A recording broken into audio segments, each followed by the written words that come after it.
The director said Kenny Rogers gave the best performance of his career on the fifth day of filming. He didn't know what had changed. The crew didn't know. Only Kenny knew. Because only Kenny had been in the makeup chair that morning, looking in the mirror at the face of a man named Brady Hawkes, and seen something that made the acting stop and something else begin. The decision to make The Gambler into a television film had come from the specific logic of commercial success. The song had been #1, had won a Grammy, had become one of the most recognized pieces of popular music of the late 1970s, and the entertainment industry's response to something becoming that successful is to find ways to extend it into adjacent formats. The song told a story. The story had characters. Characters could be given faces and voices and placed in scenes and broadcast to the people who had already demonstrated by making the song a hit that they wanted more of what the song contained. The logic was sound. The execution was the question. Kenny Rogers was not an actor. This was not a disqualification. The history of popular entertainment is full of musicians who have made successful transitions to acting, who have discovered in the process that the skills required to hold an audience through a performance are not entirely different from the skills required to hold a camera's attention through a scene. But it was a fact that he was aware of, and that the production was aware of, and that shaped the particular quality of uncertainty with which the project began. He had agreed to it for reasons that included the commercial logic and also something else, a genuine affinity for the character of Brady Hawkes that the song had described, the wandering card player who had learned, somewhere along the long road of his life, the philosophy that the song contained. Know when to hold them, know when to fold them, know when to walk away. Brady Hawkes was a man who had seen things and kept moving, a man who had accumulated through decades of travel and table and the specific education that comes from sitting across from people at their most vulnerable, when they are gambling, when they have put something real on the line and are waiting to find out what the line will cost them, a wisdom that was practical rather than philosophical, earned rather than learned. He was not a good man in the conventional sense of someone who had followed the rules and avoided the complications that the rules are designed to prevent. He was a man who had done what he had to do and had learned from the doing, who carried his history without either hiding it or performing it, who moved through the world with the specific ease of someone who has stopped trying to be something he is not. The first 4 days of filming had produced footage that was, by the assessment of the director and the producers, competent. This was not a criticism. Competent was the appropriate level for the first 4 days of a project in which one of the lead performers had never acted before, and competent meant that the scenes were usable, that the performance was believable within the requirements of the material, that Kenny Rogers was doing what was required of him and doing it adequately. The director was satisfied. The producers were satisfied. The footage was going to produce the television movie they had planned. What it was not going to produce, and what everyone on the set could sense without being able to identify precisely, was something more than adequate. The performance was in the right territory, but had not yet reached the specific quality that the territory was capable of producing.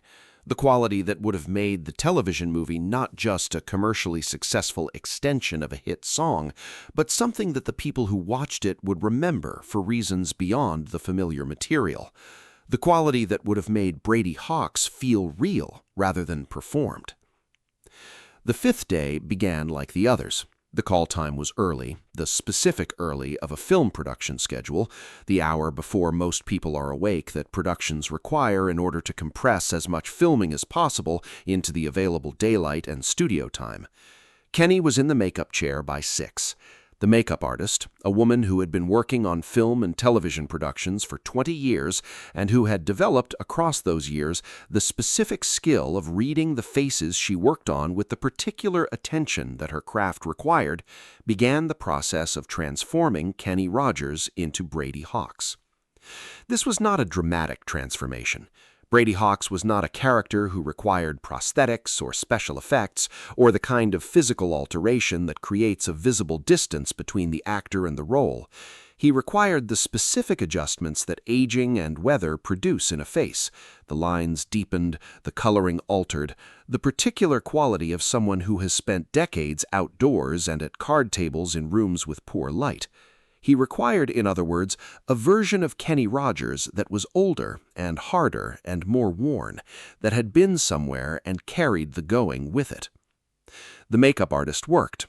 Kenny sat in the chair. He looked at the mirror the way people look at mirrors during makeup, not the way you look at yourself in an ordinary mirror with the full attention of someone assessing what they see, but with the partial attention of someone who is being worked on, who is aware of their reflection without engaging with it fully, who is in the chair rather than in the mirror. He had been in this chair for 4 mornings. He had looked in this mirror for 4 mornings. He had seen each of those mornings the beginning of Brady Hawkes taking shape in the glass. On the 5th morning, something was different. He could not have said immediately what was different, whether it was the light in the trailer, or something the makeup artist had done differently, or something in the specific quality of his own face that morning that was not present on the previous 4 mornings, but something had shifted. The face in the mirror was Brady Hawkes, was the character as it had been constructed and refined across 4 days of makeup and filming. And underneath Brady Hawkes, visible in a way it had not been visible before, was something else, something he recognized. The makeup artist stepped away to get something. Kenny was alone in front of the mirror. He looked at Brady Hawkes. He looked at the lines around the eyes, lines that the makeup had deepened but that were not entirely artificial, that traced routes that the actual face had been developing across 42 years of a life that had not been uncomplicated. He looked at the quality in the eyes, the specific quality that the character required, the awareness of someone who has seen enough to know what things are worth and what they cost, who does not invest more than the situation deserves and does not withdraw more than honesty requires, the quality of someone who knows when to hold and when to fold.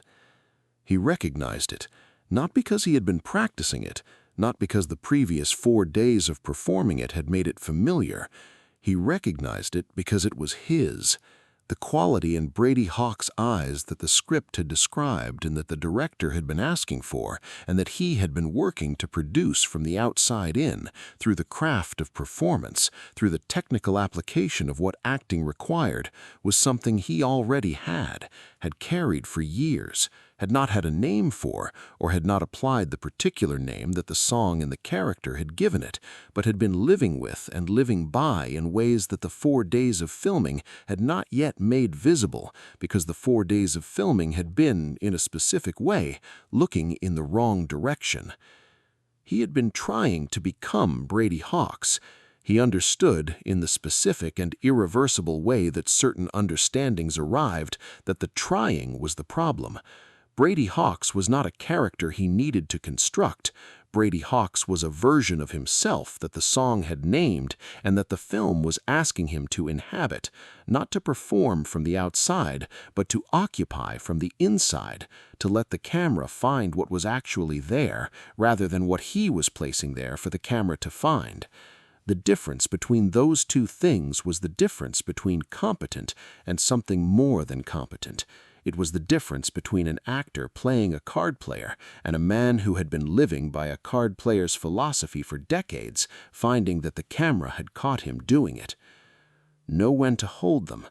He had held things in his career, held on to the work when the work was difficult, held on to the belief that the next record would be the one, held on to the relationships that deserved holding and the friendships that had cost him something and that he had decided were worth the cost. Know when to fold them. He had folded things too, had let go of the first edition when the letting go was necessary, had let go of the version of his career that was not going where it needed to go, had folded the hands that could not be won, and walked away from the tables where staying would have cost more than leaving. Know when to walk away. Know when to run. The makeup artist came back. She looked at him in the mirror. She said, "Your eyes look different this morning." He said, I know." She looked at him for a moment longer, with the specific attention of someone who has been reading faces for 20 years and who can see, in the quality of what she is looking at, that something has shifted that her craft did not produce. She did not say anything further. She finished the makeup. Kenny Rogers sat in the chair until she was done, looking at Brady Hawkes in the mirror, looking at himself through Brady Hawkes, understanding what the song had been about all along, in a way that the singing of it thousands of times had not quite produced. He went to the set. He performed the scenes that the day required. The director, watching the monitor, understood immediately that something had changed without being able to identify what. Saw in the footage the specific quality that the previous 4 days had been reaching for and not quite finding. The camera had found it now. Not because Kenny Rogers had learned to act in the 5 days of filming, but because on the 5th day he had stopped acting and started being, had found in the face in the makeup mirror the character he had been trying to construct, and had understood that the finding was not a construction at all. It was a recognition.